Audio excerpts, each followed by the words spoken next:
কোন মাসে লাইলাতুল কদরটা হবে এটা আল্লাহ বলেন নাই, আল্লাহ নবী আল্লাহর কাছে প্রশ্ন করেন নাই। তো আবু যর গিফারি যখন বললেন যে এটা কোন মাসে হবে, তখন মুহাম্মদ রাসূলুল্লাহ সাল্লাল্লাহু আলাইহি ওয়াসাল্লাম বললেন যে এটা হলো রমজান মাসে হবে।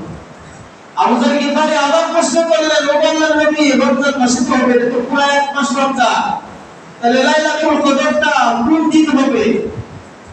তখন রাসূলুল্লাহ সাল্লাল্লাহু আলাইহি ওয়াসাল্লাম উত্তর দিলেন, প্রথম দশকে না হয় শেষ দশকে হবে লাইলাতুল কদর। আবু যর গিফারি বললেন, এতদিন ইবাদত করা আপনার উম্মতের পক্ষ থেকে অনেকে তো সম্ভব হবে না, প্রথম 10 দিন আবার শেষ 10 দিন 20 দিন ইবাদত করতে হবে, এই দুই দশকের মধ্যে কোন দশকে লাইলাতুল কদরটা হবে একটু পরিষ্কার করে দেন। তখন রাসূলুল্লাহ সাল্লাল্লাহু আলাইহি ওয়াসাল্লাম বললেন, এই লাইলাতুল কদরটা শেষ দশকে হবে। শেষ দশকে হবে এই কথা বলে মুহাম্মদ রাসূলুল্লাহ বললেন, হে আবু যর গিফারি, তুমি আর শুনতে না বলেছি, কারণ এই দৃষ্টি তো অনেকটা করে দিছি, কিয়ামত পর্যন্ত থাকবে লাইলাতুল কদর, আমি থাকি আর না থাকি আমার উম্মতের জন্য থেকে যাবে। আর রমজান মাসে হবে, রমজান মাসের মধ্যে আমরা নির্ধারণ করে দিলাম শেষ দশকে হবে, তুমি আর প্রশ্ন করো না। আবু যর গিফারি বললেন, না আল্লাহর নবী, আর একটা প্রশ্ন না করে আর পারছি না। তখন রাসূলুল্লাহ সাল্লাল্লাহু আলাইহি ওয়াসাল্লামকে প্রশ্ন করলেন, জিজ্ঞেস করলেন, কি আর তোমার প্রশ্ন? ও আল্লাহর নবী, শেষ দশকে তো হবে, সেটা কোন রাত্রিতে হবে একটু যদি দেখায় আমাদের জন্য কতটুকু সহজ করে দিয়েছে। তখন রাসূলুল্লাহ সাল্লাল্লাহু আলাইহি ওয়াসাল্লাম নির্দিষ্ট কোন একটা রাত্র বললেন না, রাসূলুল্লাহ সাল্লাল্লাহু আলাইহি ওয়াসাল্লাম বললেন, তাহারু লাইলাতুল কদরি ফিল আশরিল আওয়াখির মিন রমাদান। আমার আল্লাহ তাআলা তোমাদের জন্য এত সহজ করে দিয়েছেন জান্নাতে যাওয়ার জন্য, একটা নির্দিষ্ট রাত্র বলে দিব, শুধু ওই রাত্রিতে তোমরা আল্লাহর ইবাদত করবে, বাকি রাত্র আল্লাহর ইবাদত করবে না, এটা তো আল্লাহর কাম্য নয়। আল্লাহর উদ্দেশ্য হলো, আল্লাহর চাহিদা হলো সবসময় আল্লাহর ইবাদত করতে থাকো। কোন সময় ইবাদত করলে আল্লাহ কবুল করে নেন, যে কোনো একটা সময়ের মুসিলা ধরে আল্লাহ পাক রব্বুল আলামিন তোমার গুনাহগুলো মাফ করে তোমার জন্য জান্নাত ওয়াজিব করে দিবেন।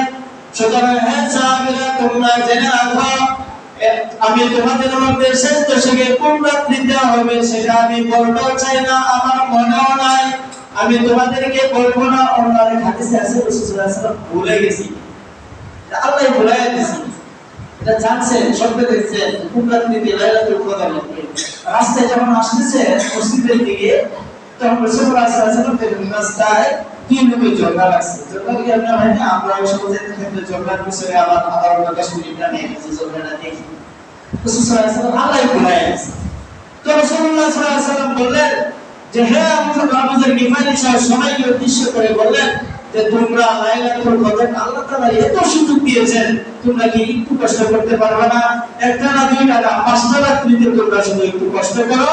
আমি নবী মুহাম্মদ রাসূলুল্লাহ বলে গেলাম যে, আশারা অর্থাৎ কি রমজান মাসের শেষ দশকে বেজোড় রাত্রিগুলোতে তোমরা সবাইকে ধরতে আসো।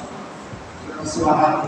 তাহলে 10 দিনের মধ্যে বেজোড় রাত্রিগুলোতে অন্তত 5 দিন, 21, 23, 25, 27, 29, এই 5টা রাত্রি শুধু।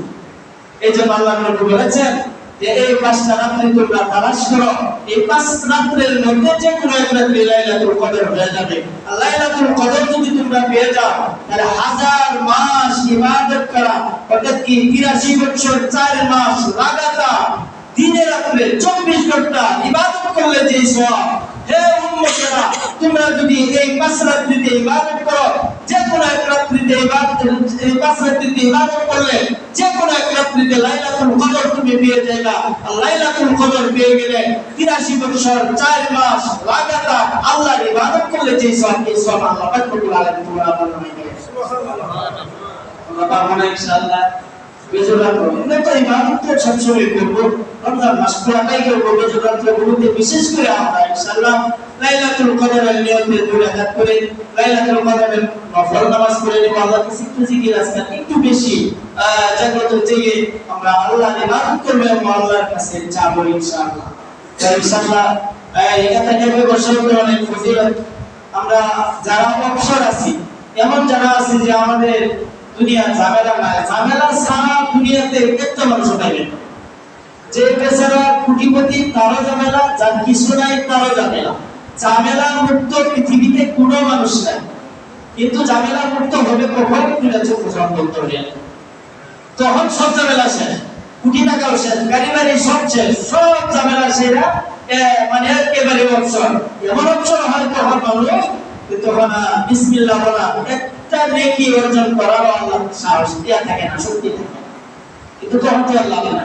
এই জন্য যাদের সক্ষম আছি যে আমি বসলেও পারি, আমাদের ঝামেলা মোটামুটি শেষ, আমার ছেলেরা আছে তারা সংসারের কাজ করতে পারে, এমন আমরা ইনশাআল্লাহ সবাই এই লাইলাতুল কদরটা পাওয়ার জন্য রাসূলুল্লাহ সাল্লাল্লাহু আলাইহি ওয়াসাল্লাম ইতিকাফের সিস্টেম করেছেন। আর ইতিকাফ করলে শেষ 10 দিন যদি ইতিকাফ করে তাহলে অবশ্যই সে কোনো না কোনো আমল করবে। ইতিকাফের বসাতে শুধু না পয়সা থাকবে না, দূরে যাওয়া শুরু জিজ্ঞাসা করবে, তার আমল নামায় এমনিতেই ইতিকাফ চলে, মানে লাইলাতুল কদরের সব চলে আসবে।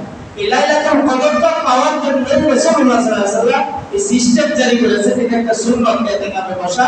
মহল্লার মসজিদে, মহল্লা মসজিদের মধ্য থেকে যে কোনো একজন, কমপক্ষে একজন ইতিকাফে বসাটা এটা হলো সুন্নতের মার্কাদা, আল্লাহকে ফায়া একজন বসলে সবার পক্ষ থেকে আদায় হয়ে যায়।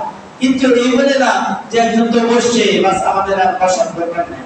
কিন্তু যাদের মানে বসলে কোনো সমস্যা নাই, বসলে বসা যায়, ঝামেলা আছে খুবটাই ঝামেলা, এগুলো আল্লাহর সাথে। যদি দুইটা চোখ বন্ধ হয়ে যায় তাহলে আল্লাহ চালাইবেন না সংসার? চালাইবেন।